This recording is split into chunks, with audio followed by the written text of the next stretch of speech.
I'll start now. General Suhaib, thank you for joining us in this symposium. Sir graduated from King Edward Medical College in 1980 and has done his fellowship in hematology from CPSP. Sir has also done his PhD in molecular genetics from UCLH and has served in armed forces for 32 years. In 1994, he started the first clinical service for prenatal diagnosis of thalassemia and other genetic disorders in Pakistan. He has a vast experience of doing prenatal diagnosis of thalassemia and other genetic disorders. His landmark research on extended family screening for thalassemia is adopted as the most feasible approach for career screening in countries where consanguineous marriage is common. He has over 8 research publications. He's the past president of Pakistan Society of Hematology and the founding president of Association of Molecular Pathology in Pakistan. Presently, he's working as professor of hematology at Rifai International University, Islamabad, and heads the Genetics Resource Center, Rawalpindi. He's also the current president of Pakistan Thalassemia Welfare Society and Autism Society of Pakistan. So it's a pleasure to have you on board, and I will start with your, if you can start with your presentation, please. Thank you very much, Ayesha. I'm really grateful for giving me this opportunity to speak on this subject. Well, straightaway coming to the subject. Well, you all must be aware of the fact that thalassemia is a very common problem in Pakistan. 1 in 20 people have thalassemia rate of the carriers of thalassemia. And based on this figure, we have estimated that each year, 5,000 to 6,000 children with thalassemia major are born, and they require lifelong blood transfusion. So it's a massive problem. And in this about 15 to 20 minutes of presentation, I will try to tackle some of the common issues related to diagnosis of thalassemia. Well, some of the questions in this very brief sort of presentation, I will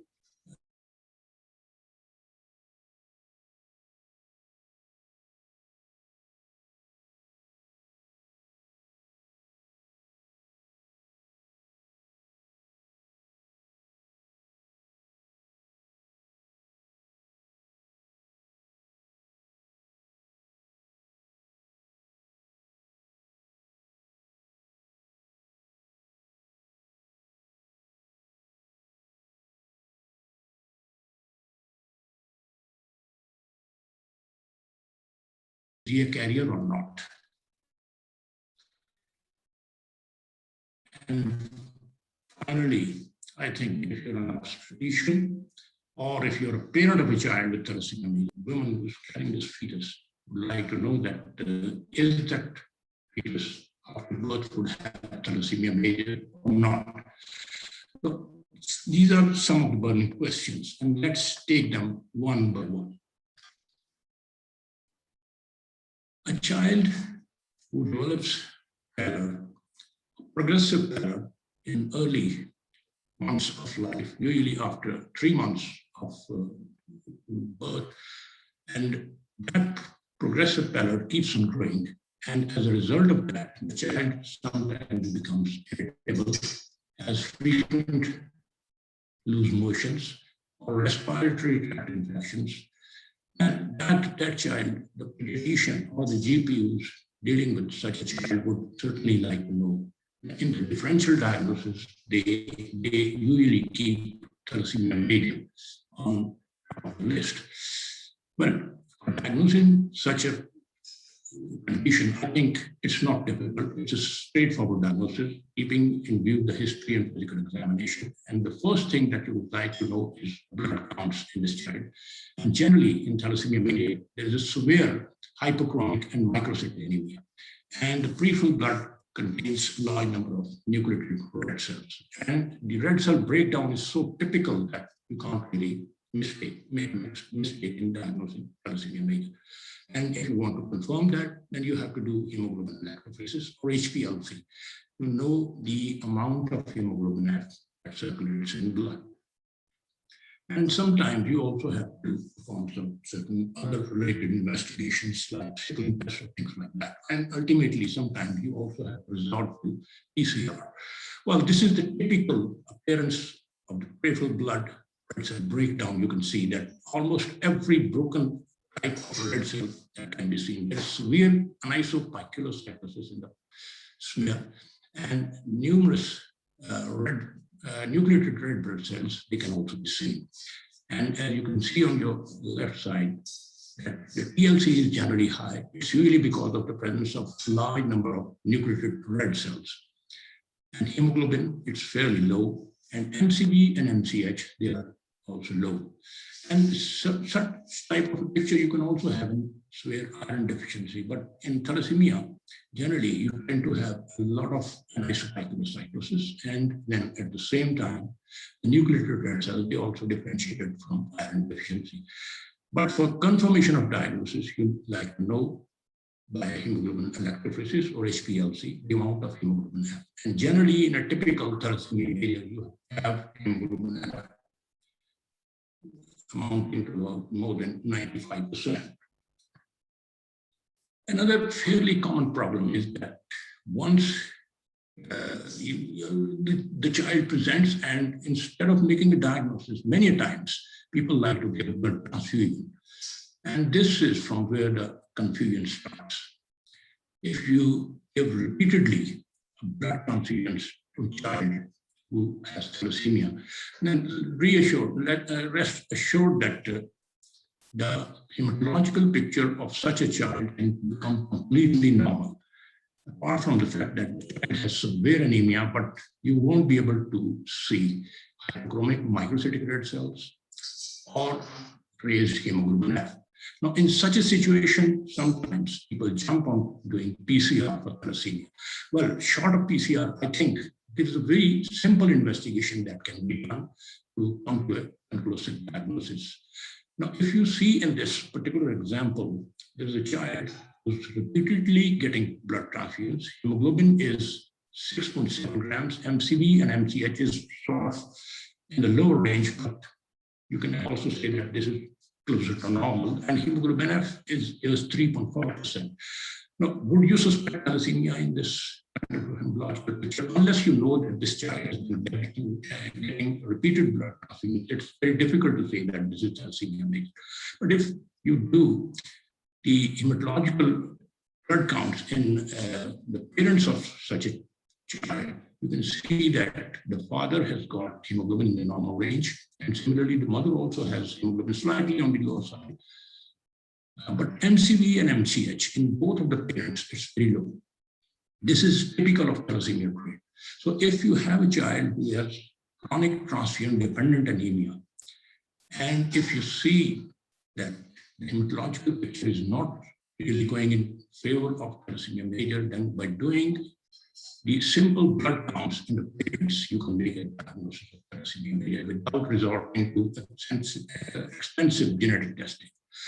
Finding low MCV and MCH with a normal sort of hemoglobin in parents, it more or less confirms that this child has thalassemia major. Well, the question of thalassemia intermediate is also pertinent. I think a lot of confusion exists about thalassemia intermediate because many times people think that there is some kind of special lab test which can differentiate between thalassemia major and thalassemia intermediate. Well, let me clarify this thing. That thalassemia intermediate, it's a clinical entity. It's not a lab diagnosis. You simply have to look at the frequency of blood transfusions and the interval between two blood transfusions. These two simple questions, if you carefully ask the patients or the parents, you can come to a diagnosis that this condition is milder than typical thalassemia major.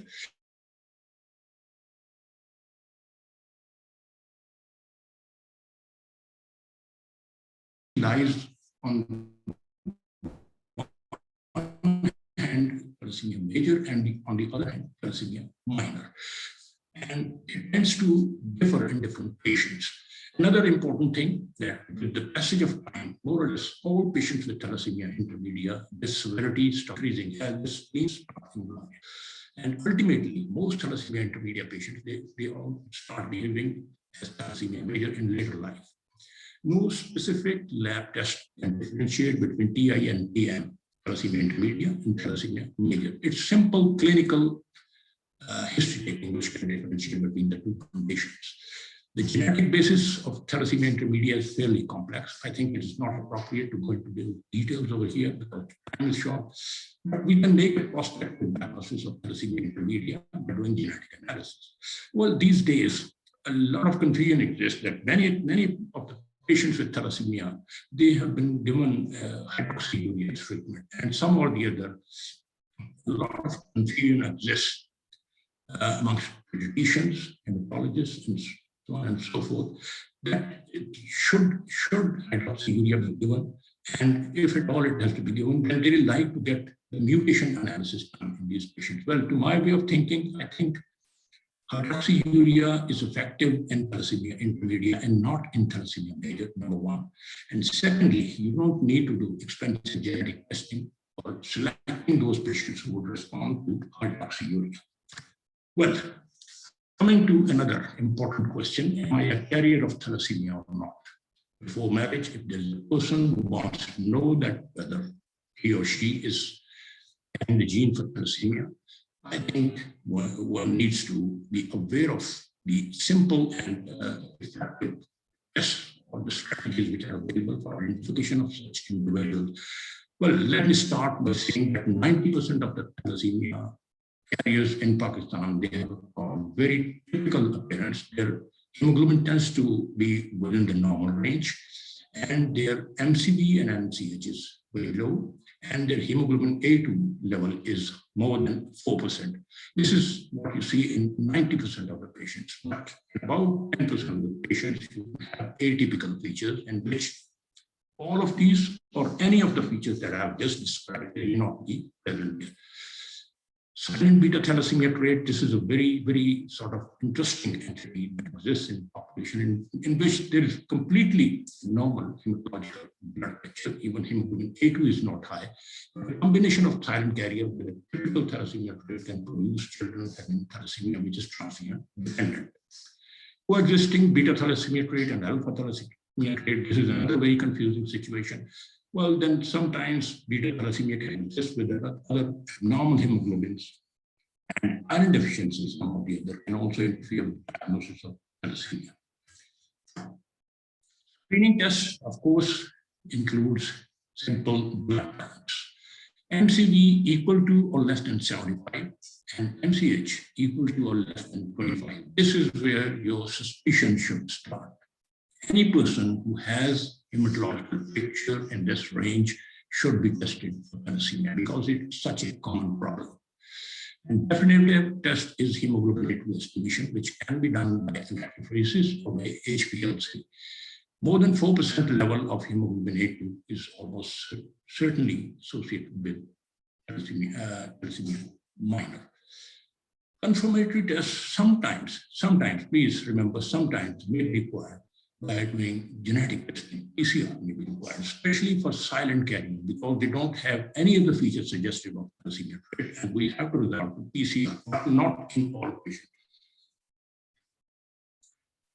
Now, finally, now we come to the issue of prenatal diagnosis. As an obstetrician, I think it is important.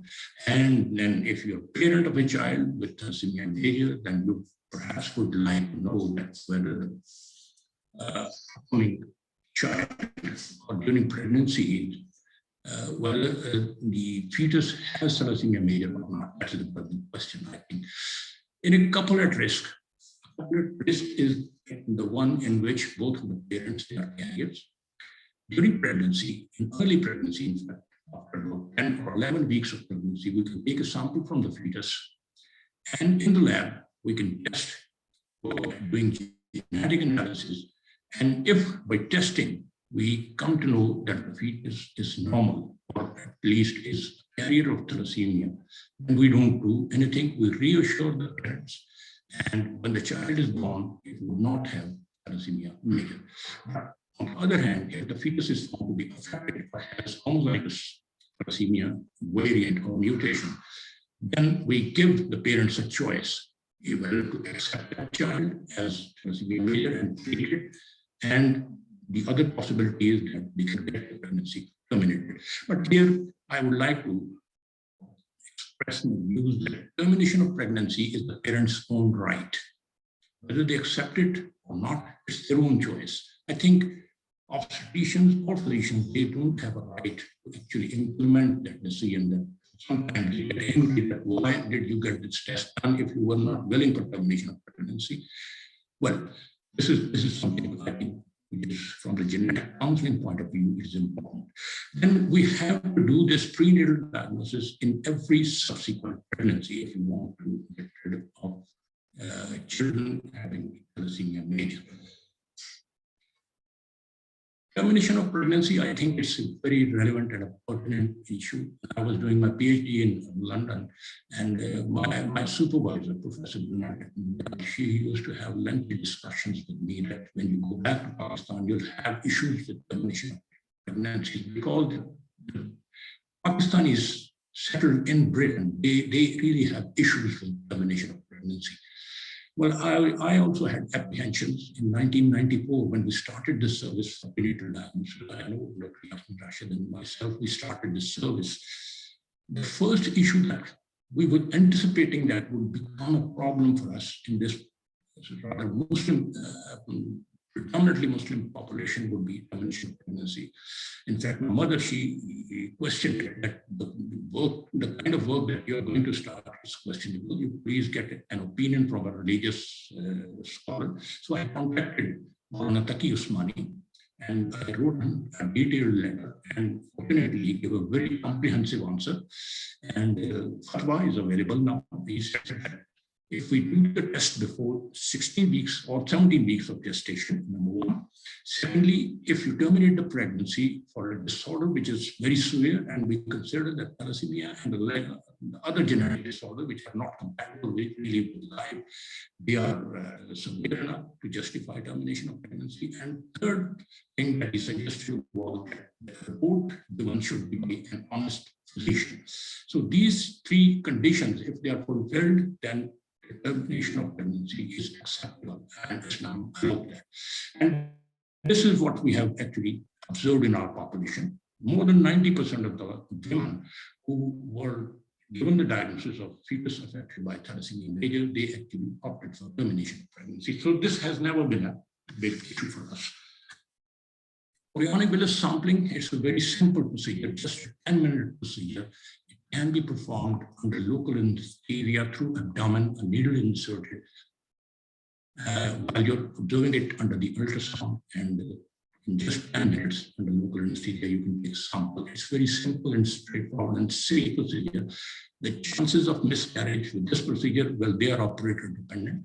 And I've been doing it more or less from, I think, maybe the last 20 years, and the chances of miscarriage with this procedure, they're not more than 2%. And once we get that sample in the lab, we do the relevant genetic testing and test for the thalassemia variants, and the results are very crisp and very clear. And the chances of error in my lab, they are less than 0.5%. Sometimes we do get error in diagnosis, but that is accepted, 1 in about 200. And this is internationally accepted. When we started prenatal diagnosis of thalassemia way back in 1994, and initially, the response was not really very good during the first year, but slowly it started gaining popularity. And now in 2021, we are doing in Punjab and KK, we are nearly doing 2,500 prenatal diagnoses every year. And I am glad to inform you that we can now, not only for thalassemia, we can almost, for every genetic disease, we can do prenatal diagnosis. At my lab, almost all genetic disorders, they can be tested. Well, finally, I think I really take pride in showing this slide. The child that you see on your left hand, this is Mustahsan. And Dr. Yasmin Rashid and myself, we were there in Lady Wellington Hospital, and 1st of May 1994, she took this sample from this pregnant woman, mother of this child, and I took that sample to AFIP in Rawalpindi, and there I did the analysis. It was thalassemia carrier, and Mustahsan in 2014 was young man studying in UK. I'm sure now he must be doing some kind of job. So he was the first patient, in fact, person born after prenatal diagnosis in Pakistan. This child in yellow cap and very dear to me, I was posted in PNS Shifa, and this was a twin pregnancy, and I took 2 samples from that pregnancy. And on testing, it turned out that one of the fetus was normal and the other fetus had thalassemia major. So I immediately called Dr. Yasmin. She said, 2 cc calcium chloride or intracardiac लगा दो उसको. I did that. That fetus immediately उसकी heartbeat खत्म हो गई. And then we followed up that pregnancy, and one day इसकी माँ जो थी वो उस बच्चे को लेकर मेरे पास आई, और I was so excited, और उसकी माँ भी उसी तरह excited थी. वो बच्चा जो थैलेसीमिया मेजर था, उसकी ग्रोथ वहीं पर ही सीज हो गई, और ये बच्चा ठीक जो नॉर्मल ये बड़ा होता गया, और लेकिन मेरे लिए थोड़ा सा तकलीफ दे भी था.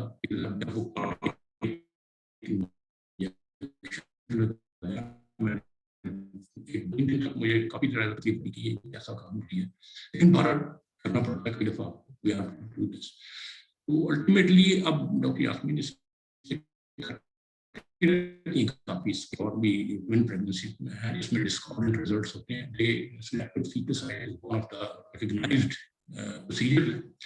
ये जो आखिरी बच्चा है सुहेब, ये 2011 में मैंने प्रीनेटल डायग्नोसिस किया इसका, और ये मेरे पास सिंध से आते हैं. इसके पास डॉक्टर हैं, वो एक सजावल एक जगह पे रिमोट सिंध, वो ही कम्स टू मी टेस्टिंग. और जब वो बच्चा पैदा हुआ ठीक था, तो वही आशमी के सब मुझे बताएं कि मैं इसका नाम सुहेब रख लूँ. बिल्कुल आपको इजाजत है, बड़े शौक से रखें. डॉक्टर जो है इनके वालिद, वो he is my Facebook friend, जब इसकी बर्थडे होती है, गेट टू नो दैट. तो बहरहाल molecular testing ने face of thalassemia को change कर दिया है. Let me tell you, in the Mediterranean, where thalassemia is very common, they have literally eradicated thalassemia. New births of thalassemia major, no more. Pakistan में भी बहुत ज़्यादा काम होने वाला है. ईरान हमारे साथ है, एक मुसलमान मुल्क है, उन्होंने भी बहुत significant इसमें सक्सेस हासिल की है. पंजाब थैलेसीमिया प्रिवेंशन प्रोग्राम में काफ़ी काम हो रहा है, लेकिन उसमें अभी बहुत ज़्यादा काम होने वाला है. मेरे पास एक छोटी सी लैब है जिसमें बैठ के मैं एक पेशेंट्स को डील करता हूँ, और आई एम ग्लैड के जिस कंडीशन और जिस एक छोटी सी कैपेसिटी में मैं लगा हूँ, तकरीबन 1 साल में मैं 1000 प्रीनेटल डायग्नोसिस कर लेता हूँ. तो इस तरह और भी genetic disease and which we can perform prenatal diagnosis, and this के बच्चे हैं फैमिली में पैदा होते हैं, they know the misery associated with it. Thank you very much. If there are any questions or comments, I'm here to answer those. Thank you.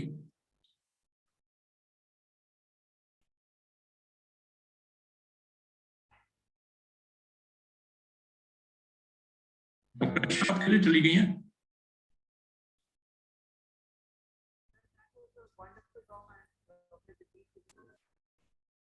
Hello. Thank you, sir. आवाज मेरी clear आ रही थी? Hello. तो वैसे it's too late to ask that. Sir आपकी आवाज थोड़ी clear नहीं है इस वक्त. अच्छा, आपने मुझे पहले बताया हो तो मैं जरा ऊंचा बोलता इससे. नहीं सर, आवाज बीच में मतलब डिस्टर्बेंस के साथ आ रही थी. इट वाज लाउड मतलब एंड एवरीथिंग, बट थोड़ी स्लाइड्स तो नजर आई हैं मेरे ख्याल में. जी जी. So we have Professor Bilkis Shabir. She's one of our endocrinologists. She's on the panel, and Obviously, the participants or people who have joined in, agar kisi ke, anybody would like to ask any questions from sir?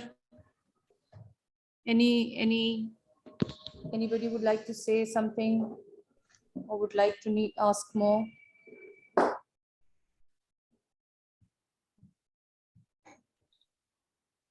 I think so.